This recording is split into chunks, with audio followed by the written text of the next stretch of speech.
Hi, you're back with Just Maria. It is indeed Maria. We are on day 5 of Vlogtober. Day 5, and I thought I would do 5 tips for parenting a teenager.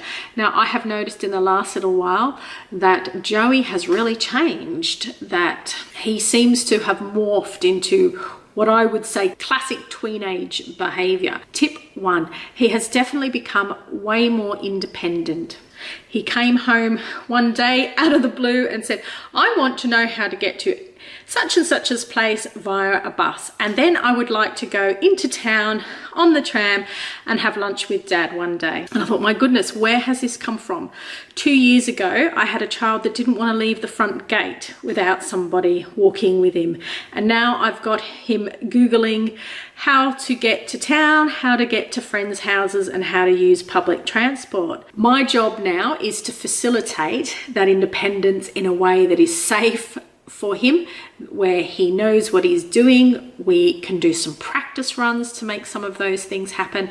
So to honor what that newfound independence that he is feeling within him in ways that keep him safe. It's a tricky balance, this parenting things, because we don't want to stifle what they want and what they need, but we also need to make sure that they're safe. Number 2, there seems to be a real need for physical exercise.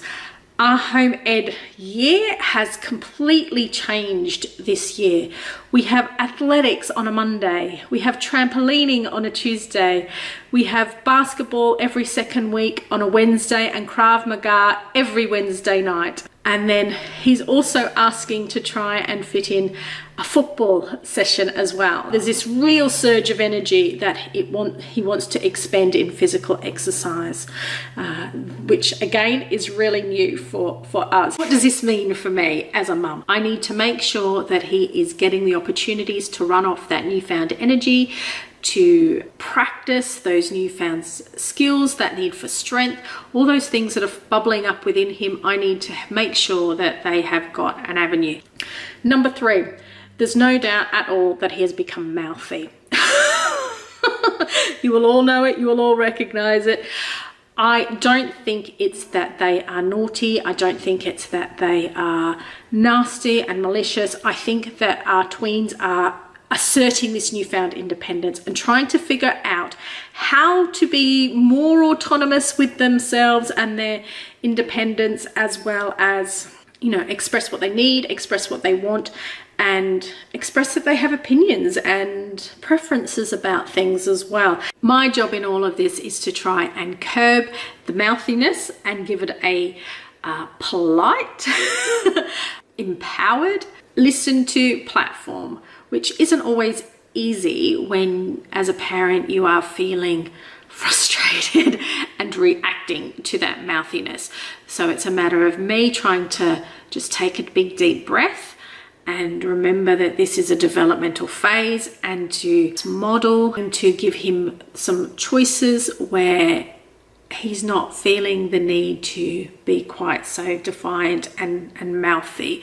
So recognizing that this newfound independence and need for autonomy is there, and rather than just trying to make politeness happen for the sake of politeness, finding a way to bring that out, but teaching him my boundaries, other people's boundaries, and that there is a better way of expressing ourselves. Number 4, there seems to be a greater need with my tween anyway, and he is a boy, for adult male company. So what's my job here is to not be offended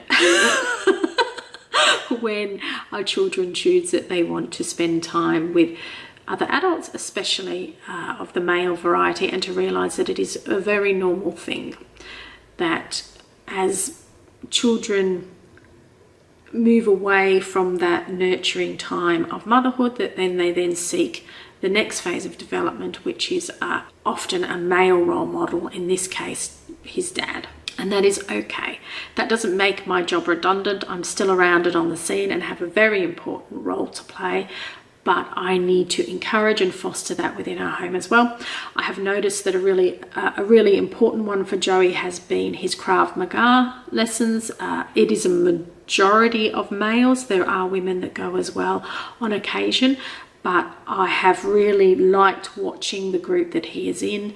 They have a good way of being gentle and firm, but perhaps taking him to the next level physically than perhaps I would be comfortable with as a nurturer.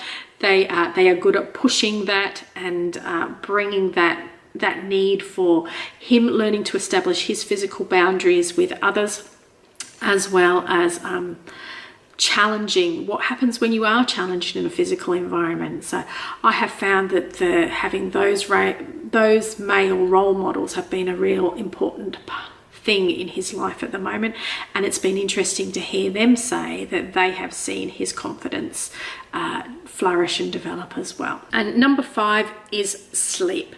That I can see that there is a real need at the moment to keep the sleep happening. It's a difficult age. They want to assert their independence and want to stay up later and do things like that. But actually it's recommended that tweenagers need between 9 and 12 hours sleep a night. And that's a lot. My job in all of this is to both acknowledge the need for some independence and growing up time. There is a time and a place for staying up later, to honour that, but also know that there is this balance to be struck. It is important for their growth, it is important for their mental health, it is important for their emotional development that they get enough sleep and remain on an even keel so that they can make healthy and safe choices as they navigate their way through this phase of life. So I hope this has been helpful to you. These are 5 observations that I have made about my tweenager and 5 tips for getting through it. Let's do this parenting thing well, hey, and share our stories. I've been Maria D. You've been awesome, and catch you on the flip side. Bye.